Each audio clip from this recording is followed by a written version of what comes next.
বাংলাদেশের প্রেক্ষিতে আমরা ম্যাক্সিমাম মানুষ দোয়ার সমস্ত কন্ট্রাক্টারই এটা আমরা হুজুরদের হাতে তুলে দিই, এবং আমাদের ছেলে হয়েছে, ছেলে হওয়ার আগে মুসলমানি, তারপর বিল্ডিং করব, ফ্ল্যাটে উঠবো, হ্যাঁ, বাবা মা মারা গেছে তাদের জন্য দোয়া করব, নতুন গাড়ি কিনেছি, যত আইটেম আছে দোয়ার সমস্ত আইটেমগুলো আমরা হুজুরদের কাছে এনে হাজির করি বলে হুজুর একটু দোয়া করে দিয়ে। তো এতে হুজুরদেরও লাভ, কারণ আপনারা দুনিয়াবি দোয়া করলে একটু পয়সা করে দিবেন, হাদিয়া তোফা দিবেন, হ্যাঁ, একটু তবরক মিষ্টি মুষ্টি দিবেন, খাওয়ান দাওয়ান হবে, ভালোই আয় রোজগার হবে।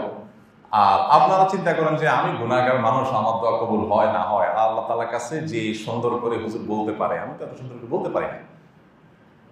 এই কারণে আমরা অনেকে দোয়া করি না, এটা ভুল। আল্লাহ তাআলার কাছে কোনো মায়ের প্যাচের কথা দোয়া কবুলের জন্য, এই যে আপনারা 7টা শর্ত শুনলেন, একটা শর্ত কি এরকম দেখেছেন যে হাদিসে কোরআনে কোথাও বলা হয়েছে যে আল্লাহর কাছে সাজিয়ে গুছিয়ে না বলতে পারলে কিন্তু আল্লাহ কবুল করবেন না? এমন কোনো কথা শুনছেন কোনোদিন? দুনিয়ার মানুষের কাছে এগুলো হতে পারে, আল্লাহ তাআলার কাছে এগুলো নাই। একজন মানুষ বোবা, তার বাকশক্তি নেই, তার দোয়া আল্লাহ তাআলা কবুল করবেন, শুধু মনের আকুতি, এটাই দোয়া। দোয়ার মূল জিনিসটা হলো মনের আকুতিটা। আপনি মুখে খুব মায়ের প্যাচের ভাষা দিয়ে, খুব সাহিত্যপূর্ণ ভাষা দিয়ে, অলঙ্কারপূর্ণ ভাষা দিয়ে, চমৎকার শুদ্ধ ভাষায় আপনি কথা বললেন, এটা দোয়া কবুলের জন্য কোনো শর্ত নয়। শয়তান আপনাকে দোয়া থেকে দূরে সরিয়ে রাখছে, এবং দোয়াগুলো সব হুজুর নির্ভর করে ফেলছে, শয়তান আপনাকে মাহরুম ও বঞ্চিত করছে। এই জন্য আল্লাহ তাআলার কাছে আমরা যখনই সুযোগ পাবো দোয়া করব। দোয়ার জন্য ওযুরও প্রয়োজন হয় না, বিনা ওযুতে দোয়া করা যায়। কেন? কারণ দোয়া এমন একটা বিষয় যে প্রতি পদে পদে করার দরকার হবে, এই জন্য ওযুর শর্ত দেওয়া হয় না। ওযুর শর্ত দিলে তো আপনি সবসময় করতে পারতেন না, আল্লাহ তাআলা এটাকে ওপেন করে রেখেছেন যাতে সবসময় আপনি করতে পারেন। নবী করিম সাল্লাল্লাহু আলাইহি ওয়াসাল্লাম বলেছেন, এমন কি কারোর জুতার ফিতাটা ছিঁড়ে গেছে, সামান্য সমস্যা, নিজে নিজে ঠিক করে ফেলা যেতে পারে, এই জিনিসটাও যেন সে আল্লাহর কাছে চেয়ে নেয়, এবং এটাকেও মনে করে আল্লাহ এই ছোট ক্ষুদ্র বিপদে আমি আপনার সাহায্য চাই। এর নাম হলো বন্দেগী, এর নাম হলো দাসত্ব, এর নাম হলো আল্লাহর প্রতি মনোনিবেশ করা। প্রিয় নবী সাল্লাল্লাহু আলাইহি ওয়াসাল্লামের পুরো জীবনে যদি আপনি স্টাডি করেন, দেখবেন যে ঘুম থেকে উঠা থেকে নিয়ে আবার ঘুমানো পর্যন্ত প্রতিটি পদক্ষেপে দোয়া।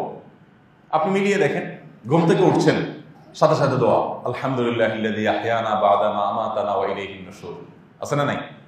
এরপর আপনি ওয়াশরুমে যাচ্ছেন, ঢোকার আগে দোয়া, ওয়াশরুম থেকে সেরে বেরিয়ে আসছেন, দোয়া, ওযু শুরু করছেন, বিসমিল্লাহ, দোয়া, ওযু শেষে আবার দোয়া। আপনি আবার বাসা থেকে বের হচ্ছেন, মসজিদের দিকে যাচ্ছেন, বিসমিল্লাহি তাওয়াক্কালতু আলাল্লাহ, আপনি দোয়া পড়ে বের হচ্ছেন। আবার মসজিদে আসতে আসতে একটা দোয়া আছে, মসজিদে ঢোকার সময় আলাদা দোয়া আছে, মসজিদে ঢোকার পর নামাজ পড়তে সেটা তো ইটসেলফ দোয়া। এরপরে মসজিদ থেকে বের হচ্ছেন, আল্লাহুম্মা ইন্নী আসআলুকা মিন ফাদলিকা, আবার দোয়া। আপনি দোকান খুলছেন বিসমিল্লাহ বলে, দোয়া। আপনি বাজারে যাচ্ছেন, সেখানে আলাদা দোয়া। এমনকি আপনি খাবার গ্রহণ করছেন, দোয়া, খাবার শেষ করছেন, দোয়া, ঘুমের শুরুতে আবার দোয়া, বিছানা যাচ্ছেন সেখানে আবার দোয়া, পুরো জীবনটা দোয়াময়।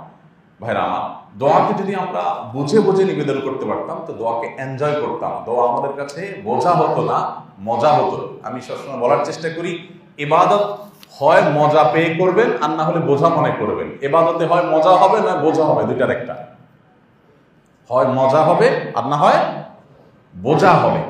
বোঝা মানে আল্লাহ ফরজ করছেন তাই করতে হয়, করলাম, এটা হলো বোঝা।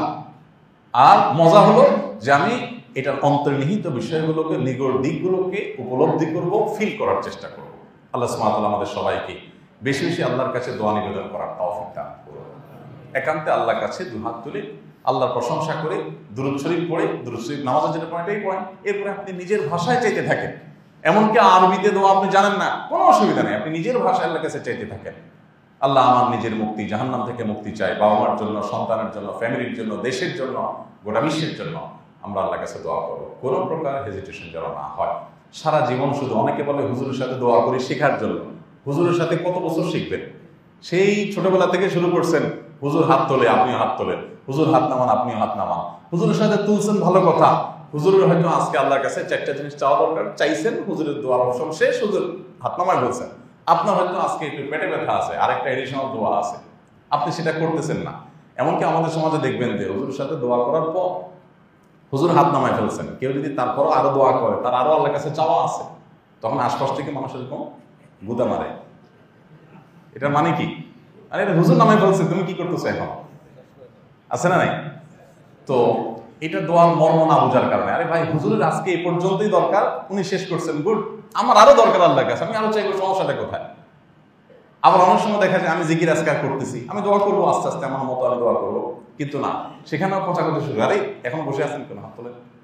তো এই দোয়াটা এটা ট্র্যাডিশনাল কিছু না, দোয়াটা হলো ভেতরের আকুতি প্রকাশ করার নাম, সেটা বিভিন্ন সময় আমরা করার চেষ্টা করবো। আল্লাহ তাআলা আমাদের সবাইকে আমলের তৌফিক দান করুন। জাযাকুমুল্লাহ খাইর। আস-সুন্নাহ ফাউন্ডেশন, উম্মার স্বার্থে সুন্নাহর সাথে।